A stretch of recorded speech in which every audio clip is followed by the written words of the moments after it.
Il y a longtemps, alors que j'errais sur le net à la recherche d'une nouvelle victime, je suis tombée sur un document tout à fait intéressant. J'ai alors fait mes recherches, à ma manière, c'est-à-dire pas très légalement. J'aime ça, entrer dans l'intimité des gens, regrouper des informations privées sur eux, et ensuite leur balancer à la figure. Cela les effraie, les rend plus prudents, parfois même paranoïaques, et c'est jouissif de voir ça. Je suis sûre que certains d'entre vous pourraient me nommer comme un stalker, même si je trouve le mot un peu fort. Mais récemment, une de mes trouvailles a changé mon hobby du tout au tout. Après ma découverte, j'ai eu comme une intuition que le cas que j'avais sous les yeux n'était pas unique, que d'autres avaient subi la même chose, que tout était plus complexe qu'il n'y paraissait. Alors j'ai fait ce que je fais de mieux. J'ai cherché, j'ai hacké. Je me suis rendue dans des lieux interdits. J'ai repoussé les limites du virtuel. Le résultat a dépassé de loin mes attentes. D'une certaine façon, je n'ai pas cessé mes activités. Je suis toujours un stalker. Le stalker du sonneur de porte. Ce que vous allez entendre n'est pas une histoire, c'est une enquête, une compilation de tout ce que j'ai pu trouver sur lui. Et si un jour vous réalisez que vous êtes sa cible, ces informations pourraient vous sauver la vie. Il n'a pas de nom réel, du moins pas de connu. Je l'appelle le sonneur de porte. Vous comprendrez pourquoi plus tard. Il agit à n'importe quelle heure, n'importe où, du moment que les conditions requises sont réunies. Quel est son but ? C'est l'une des zones d'ombre qui subsistent. Qu'est-ce qu'il est ? Vous n'imaginez même pas à quel point cela dépasse l'entendement. En tout cas, il n'y a aucun doute sur ce sujet. C'est un tueur. Méticuleux, indétectable, insaisissable. Bref, le meurtrier parfait. Et pour cause ? Il n'est pas humain. Il agit selon des variables que, si elles sont réunies, peuvent provoquer la mort de quelqu'un. Pour commencer, la victime doit être seule à son domicile, enfermée dans une pièce depuis plus de 3 heures en général, plongée dans une tâche qui monopolise toute son attention. Toutes les victimes étaient sous l'influence d'une poussée d'inspiration dans un domaine où il n'était d'habitude que moyen ou mauvais. Ainsi, un véritable chef-d'œuvre a été retrouvé près du corps d'un peintre raté. Une équation particulièrement corsée avait été résolue par un étudiant nul en maths juste avant son décès. Un comptable était en train d'enregistrer des vocalises impressionnantes au moment de mourir. En général, la victime est incapable de réagir à toute interaction extérieure ou de prendre en compte son état corporel tant qu'elle n'aura pas achevé ce qu'elle a commencé. Ces excellents résultats ne sont que les signes avant-coureurs de l'arrivée du sonneur de porte. Une fois qu'il aura atteint les limites de votre propriété, et si la structure de votre maison est composée en majorité de bois, celle-ci se mettra à grincer doucement. Étant donné l'isolement de la cible avec son environnement et sachant que ces bruits ne présentent aucune différence avec ceux que l'on peut entendre dans une habitation commune, il est impossible à la personne de se douter de quoi que ce soit. J'ai récemment compris que si la maison est relativement récente et construite avec des matériaux modernes, alors tout autre objet en bois se mettra à grincer. Cela peut être une commode, un porte-manteau, un cadre de tableau, une croix. Ces bruits-là sont moins singuliers et plus faciles à repérer. Mais tant que la cible est en train de travailler, il lui est difficile de tenir compte de l'étrangeté de la situation. Si par hasard vous entendez des grincements suspects, ayez le réflexe de sortir en courant et de vous éloigner de chez vous. Il ne peut rien contre vous si vous n'êtes pas dans votre maison. Et son influence créative comme hypnotique s'arrête complètement une fois que vous êtes hors de votre terrain.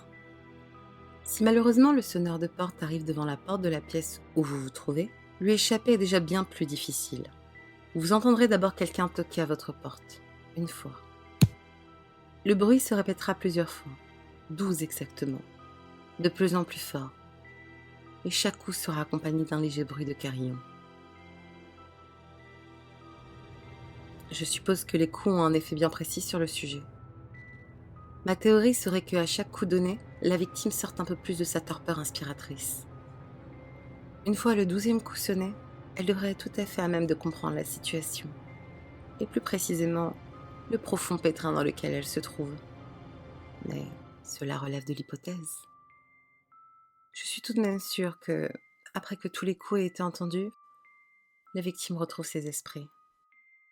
Après que le dernier bruit ait retenti, une voix s'élèvera, presque toujours la même, douce, profonde, glaciale, à donner des frissons à n'importe qui, dotée d'un franc accent, d'origine inconnue, parlant toujours dans la langue natale de la victime. La phrase qu'elle prononce est tout à fait banale. Puis-je entrer ?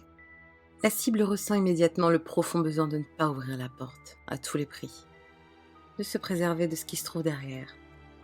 Malgré tout ce qu'elle pourrait faire, le sonneur de porte parviendra toujours à s'introduire dans la pièce. Certaines actions précipitent l'attaque, d'autres la reportent. J'ai étudié tous les meurtres potentiellement commis par lui.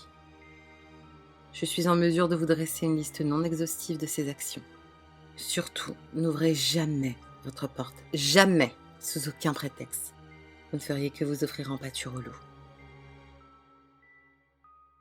Si pour une raison ou une autre, il s'introduit dans la maison, il dira « J'entre ». Si vous entendez cela, vous êtes perdu. Toutes les 2 minutes environ, l'être vous demandera s'il peut entrer. Il ne posera la question que 3 fois avant de s'impatienter et d'ouvrir la porte lui-même. Ne répondez pas, il pourrait prendre cela comme une invitation. Il est tout à fait possible qu'il tente de se faire passer pour un proche en donnant un nom familier et en adoptant la voix correspondant à la personne. Dans ce cas, la variante suivante ne s'applique pas. La seule question que vous pouvez lui poser est « Qui est-ce » Mais vous n'obtiendrez en retour qu'un silence prolongé, environ 4 minutes. Cela peut être utile pour gagner du temps supplémentaire, mais ne lui demandez pas 2 fois ou il viendra vous prendre. N'essayez pas de le voir à travers une fenêtre et surtout pas de le filmer. Les agonies de ceux ayant tenté ont duré plus longtemps que les autres. Il n'est par contre pas dérangé ou ne détecte pas les appareils d'enregistrement audio.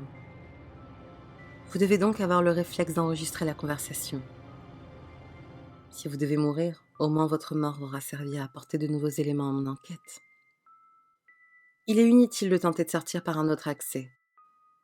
Vous serez incapable d'ouvrir les portes et fenêtres de votre habitation, toutes mystérieusement closes.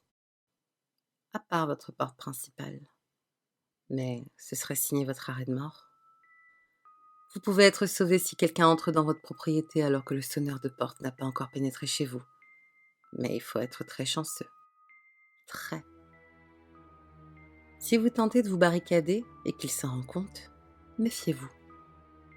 Certains meurtres que je lui ai attribués montraient indéniablement qu'il ne rentrait même pas, qu'il utilisait la porte pour écraser la victime. Une manière de suicide néanmoins bien plus douce que les heures d'agonie qu'il vous réserve s'il parvient à entrer. Un enregistrement que j'ai récupéré prouvait que si vous faites énormément de bruit, le sonneur de porte entrera dans votre champ de vision par le biais d'une fenêtre ou en ouvrant la porte et vous demandera avec une sincère inquiétude « Tout va bien ?» Bien sûr, vous serez ensuite torturé et tué, puisque vous l'aurez vu. Très récemment, j'ai pu rencontrer et interroger l'une des survivantes du sonneur. Cette femme traînait dans sa salle de bain depuis plus de 3 heures et était dans sa douche. Elle se découvrait un véritable talent pour les Scooby-Doo. Action qu'elle avait eu envie d'accomplir sans vraiment savoir pourquoi, poussée par son instinct, quand il a toqué à sa porte et a demandé s'il pouvait entrer. Pas du tout informée de la nature du visiteur et inquiète de savoir que quelqu'un rôdait dans sa demeure alors qu'elle était censée être seule, elle l'a sommé de partir de chez elle. Il a aussitôt ouvert la porte afin de la prendre. Mais curieusement, il s'est figé quand il l'a vue et a précipitamment refermé la porte. Mon témoin a catégoriquement refusé de me le décrire, malgré toutes mes questions. Manifestement, elle était très choquée. Je suis donc revenue sur le sujet principal, déterminer la raison pour laquelle elle n'avait pas été tuée, comme toutes les autres. Apparemment, après que l'être ait refermé la porte de la salle de bain, il ne se comporta pas comme lors de ses précédents meurtres. Au lieu de réagir aux pleurs et aux cris aux lamentations, il se contentait de demander toutes les 30 secondes « Êtes-vous présentable ?» Et ce, pendant plus de 2 heures. Quand le mari de la femme rentra chez lui, il trouva sa femme effondrée dans la salle de bain, tremblante et choquée. Plus récemment encore, une de mes connaissances que je tenais au courant de mes avancées dans mon enquête fut la cible directe du sonneur de porte. Il était dans l'entrée de sa maison, en train de jouer à un jeu vidéo qu'elle cartonnait, quand les 12 coups ont résonné. Quand il a entendu la voix, il a sans doute fini par faire le lien avec mes recherches, puis avec cette jeune femme chanceuse qui avait pu échapper à la mort et a sûrement décidé de tenter le coup. Il a donc tout de suite lancé l'enregistrement sur son ordinateur portable, afin qu'en subsiste une trace, avant de se déshabiller et de répondre « Je ne suis pas présentable !» Il fut retrouvé mort à son domicile. Une serviette blanche, pudiquement posée pour cacher ses parties génitales. Une question se pose donc. Est-ce que le sonneur de porte ne serait-il galant qu'envers la jante féminine? Ou bien un autre facteur extérieur, ou son absence d'ailleurs, aurait-il déterminé la mort de mon ami? J'ignore beaucoup de choses au sujet du sonneur. Quel est son but? D'où vient-il? Pourquoi une telle prévenance pour nous, êtres humains, alors que vraisemblablement, sa mission consiste à nous tuer? Mon ami, fut-il tué par hasard ou bien le sonneur de porte était-il en train de remonter ma piste? C'est pour cela que je poste sur Internet le fruit de mes recherches. Ainsi, si je venais à disparaître, d'autres pourraient prendre la suite. C'est à vous de jouer maintenant.